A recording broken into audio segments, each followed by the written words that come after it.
So you first learned about the drag pack car. Well, we learned about the drag pack, you know, about a year beforehand, and of course, you know, we didn't have anything to do with it, but we were out here pushing on it and everything, and so the guys that were working at Chrysler and everything are the ones that naturally had to do it, but we actually sent them pictures and everything, and before, you know, we basically, Jack Thomas had a Challenger drawn up and colored and everything, and you know, the hood scoop on it, and that was the thing that was sent to Chrysler. You know, look, hey, you got this new Challenger, it's a natural.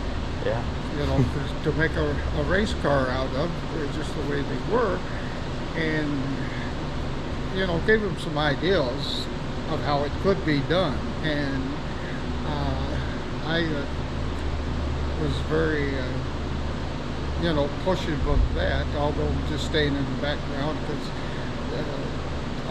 all you can do is, if they asked you for information, you know, give it to them.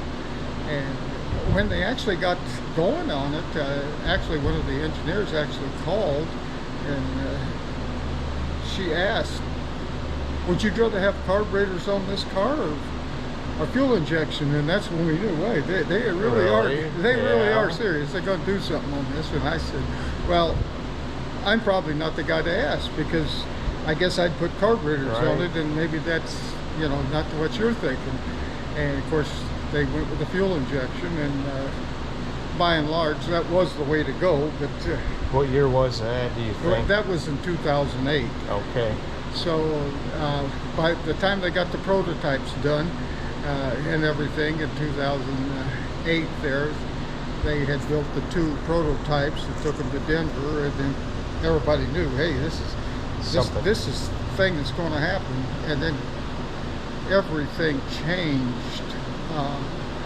The Chrysler needed to borrow money, and they were having to go through the government, and that's not a good time. And so, are the cars going to get built? Well, I mean, we were just sitting there thinking, we don't know if these cars are going to get built or not. But the CEO of Chrysler finally says, look, if these cars pay for themselves, we'll build them. Okay. But we can't put any money in it. We have no money. They closed the St. Louis plant not long after. Well, the cars were, the Challengers are all made in Canada. Okay. And that, all they needed was the bodies from there. Canada actually has a deal where you can't send out unfinished products. Great. So, you know, just getting a body from them, that took special doings and how it's done and everything. So you know, I don't know how they did it, but they found a way to make that work. So they got just the bodies out of the Windsor plant and brought them over, and they were put together in Detroit. They never wanted to publicize it or say anything, but it was Roush Racing. The 4 guys. They, you know, one of their facilities up there. Yeah.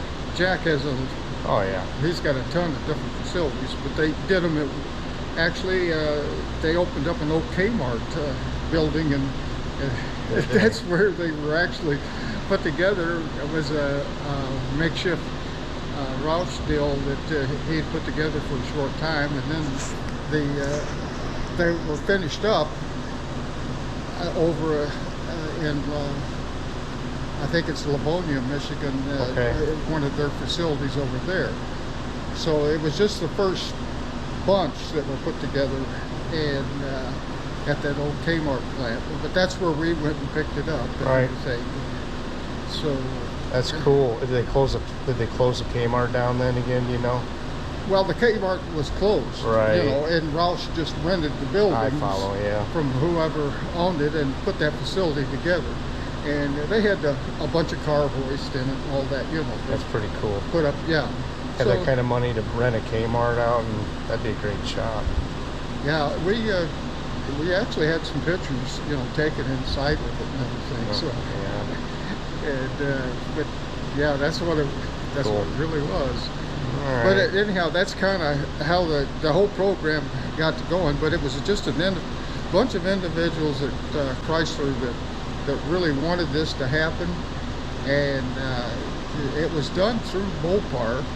So the head of Mopar was, he had to be on board on this. Yeah. So, and they had one of the best guys in the world in at that time. So. Was that Ralph Gillies, or was he later? No. Or he was SRT? That was a later deal and everything. Yeah, this was a guy that he was actually originally from Wisconsin and worked for years in the Chicago zone, and had a warehouse up there, and then he was moved in to Detroit area and became part of Mopar. But Jimmy Sassarosi was there's nobody better than him, and he understood what this meant. Yeah. And he saw that it got done.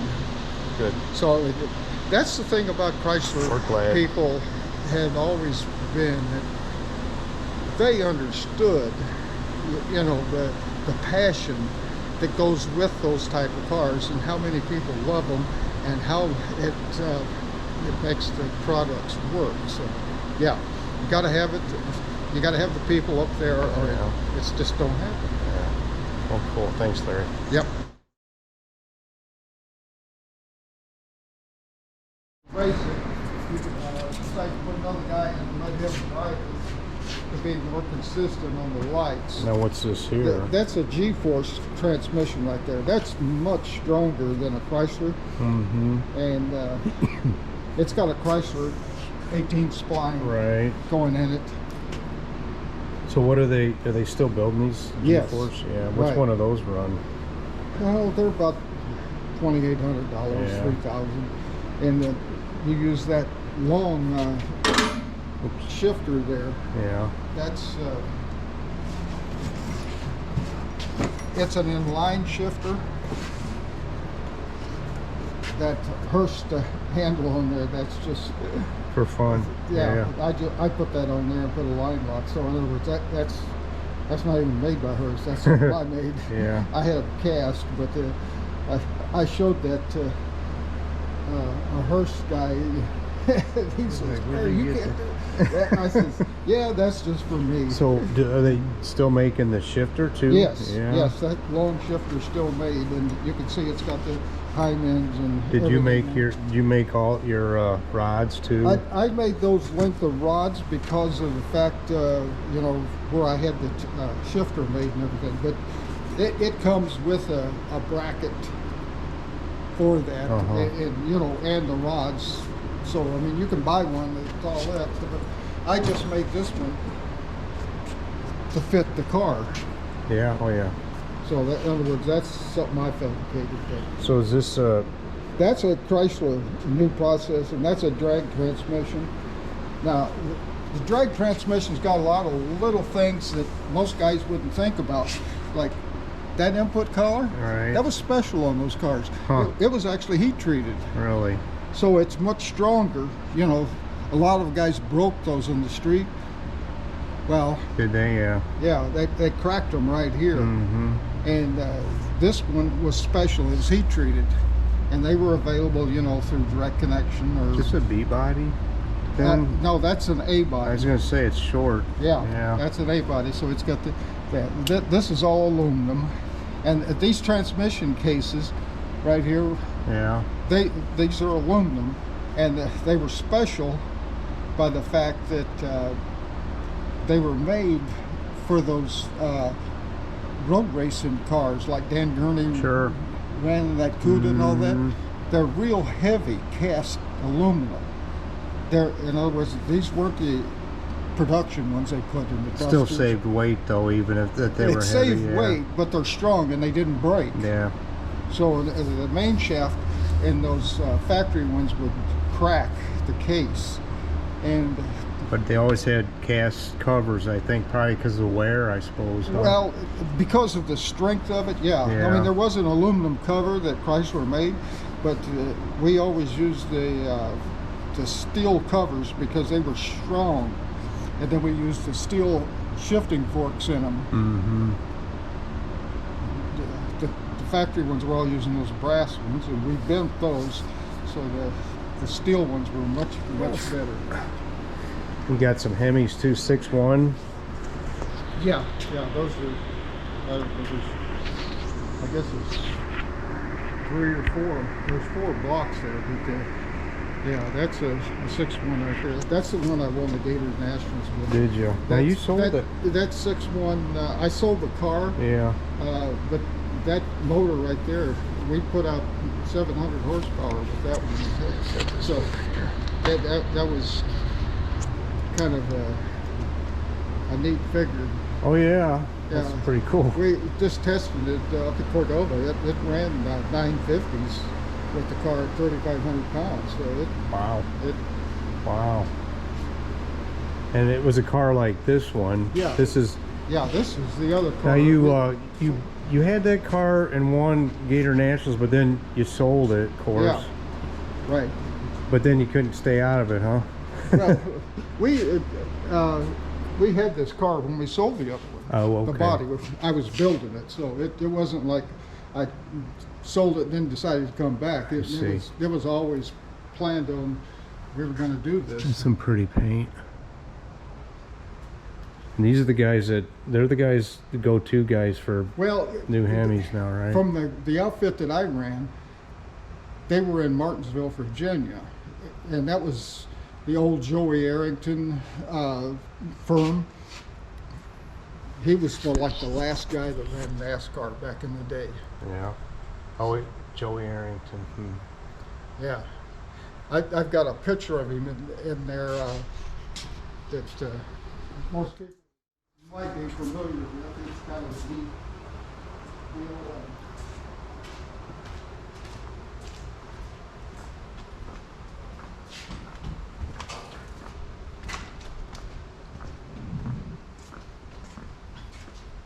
That's cool. Spend an afternoon just looking in here. This is the Joey. Oh, all right. Okay, Joey Arrington is Buddy Arrington's son. Okay. But Buddy is still alive, and his son still has a big shop down there, but they've changed the name. He sold that Arrington Performance out, and then it went into business and started another one. Does that have a motor in it now? Oh, yeah. Oh, yeah. That car... Would take it down the street? It will start and run. Are you going to, when's it going back out again?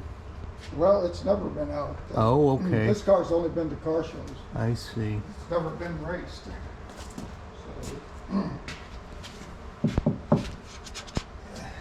Yeah, that's cool. Look at that. They left the tips off. They put the tips on, but there's nothing there. Huh? I said the tips are there, but Yeah, nothing's connected. They're there for looks. Sure. These came cut out, on the RT body packages. So it's not a huge tire, is it really? well, that's all you can use. Oh, okay. It's for the lack of a better word, the 9-inch tire.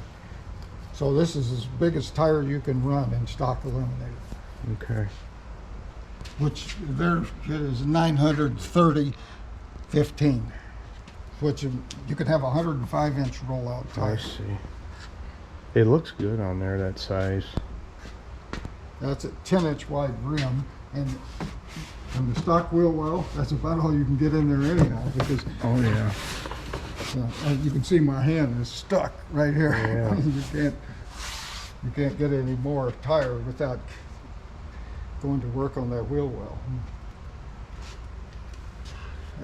This car has regular glass in it and everything, but it's got a full cage. the door panels are all. Yeah, so it's all factory stuff. Now what? HRA will let you put those seats in there because That's they consider them safer than factory seats. Is this how the cars, these drag packs came? They didn't have anything in them, did they? Yeah, they had Viper seats in them. Okay. So these seats would have been Vipers. Now, that's my own touch. Okay. Those are seat brackets for a Hemi Dart. Are they really? Yeah. I mean, that's what you made. Those are Hemi Darts. Yeah. Huh. They are exact copies of the original Hemi Dart. And they got braces underneath of them to set them up to the height you want and everything. You know, but rather than make seat brackets that would fit and everything, I just put some of my nostalgia shit in. Yeah. That's cool. So you might not see it, but there are little things like that all in it. You put in. You know, it's kind of like. You know, it's your car. Yeah, it's kind of like they talk about. You know, at a wedding, a bride's got to have something old, something new, something borrowed. Well, I changed that a little bit. It was like we have to have something old, something new. So that's the old, and this is the new, this is seat, and then something borrowed. So there's a part on here that's borrowed. Oh, really? Yeah. Of course, the car's blue. Yeah. You gonna tell me what the part borrowed is? It's that secret. That's okay. Does the guy know you have it? Probably not. Probably not. So, is this? That's a coil over. Yeah. Shock in the front there. So the way they built those struts from the factory in this, it was quite easy to do this. So in other words, that's all in the original thing. Yeah. The original bracket and on the original part down there, and it just has a coilover spring in it, just like any drag car would have. Well, what else do you need? You're not going to go four-wheel drive. No. So you got four-wheel disc, I suppose? Yeah, this is four-wheel disc. And cool. When's the last time you had it somewhere? Got a couple, going towards close to 3 years. Is it? Yeah. Larry, you said this is the intake that's on this Challenger back here. It's the one for it. Right. We're actually using the factory intake for the class this car's running in. Okay. In other words, this car here, I didn't build it to run in the factory stock program. I built it to run in regular stock Eliminator. Okay. So we're using the regular big aluminum intake. I see. Not the late model plastic one, but the aluminum intake. And does it run a throttle body too? It runs direct. Or whatever, yeah. It's got a throttle body that, what is it, that 80 millimeter neck. Oh, okay. And rather than have the fly-by-wire setup, we changed it over so with a regular cable operator. I see. Like this, I guess, huh? Yeah. This would be cable operated setup right here. That thing flow pretty good. This intake does okay. This flows about 1,000 CFM. Oh, okay. And this is actually made by Holley. It's got a number on here, a Chrysler P number. Oh yeah, I see. And you know, this is of course a Chrysler P number here. But Holley actually made this setup for them, even though it doesn't say Holley any place on it. Is that a Holley box you got in there on the floor? I see on that car. Yeah. We actually worked with Holley and put the first one of those in a drag pack car doing it. So in other words, when we started that program, we didn't have any wiring harnesses. So I just sent them a couple of wiring harnesses, and they built the wiring harnesses and everything. Those guys down there were really fun to work with. Oh, that's cool. And then we put it on the dyno and ran it with them and everything to make sure it's all there and operating. So that was kind of a fun deal, to be kind of the cutting edge, Oh yeah, be part of that. Let's do this. So yeah. Well, you did that. That Dart too is kind of the same thing as far as I. Well, they had factory cars before then, but that was still cool to be in on that in the beginning. Yeah. Because we all was WO car, LO, whatever. The best drag racing car ever built, in my opinion, and I mean, we can cover all of them you want to, but the 65 cars were the neatest ones. And my favorite though is the 64. Really? Hemi car, yeah, like that. Yeah. The Hemi Darts were like kind of halfway built. Are they? Yeah. In other words, when you got the Hemi Dart, the direct air intake and the little bonnets for the carburetors, the velocity stacks, were in the trunk. So you opened up the trunk and you got those out, and so you had to bolt that to the hood, and then bolt it to the hood and put the velocity stack on.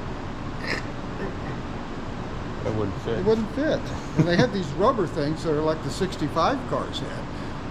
And I looked, what the hell? I mean, I had a 65 car. The hole isn't big enough. It's made for the velocity stat only.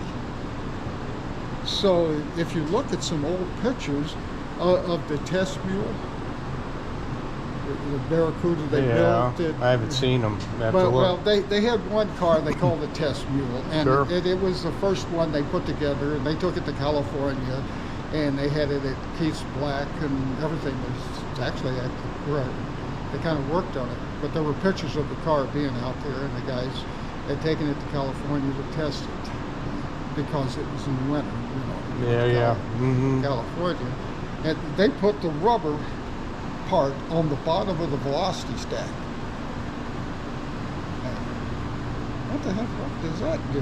Right. When the air blows on it, that thing's blowing out of the way. So the first thing I did was cut it out big enough so it was like my 65 car. I don't know what everybody else did, but there was like, wait a minute, who designed this and threw this shit in the trunk? Right. We just kind of changed it as we went along.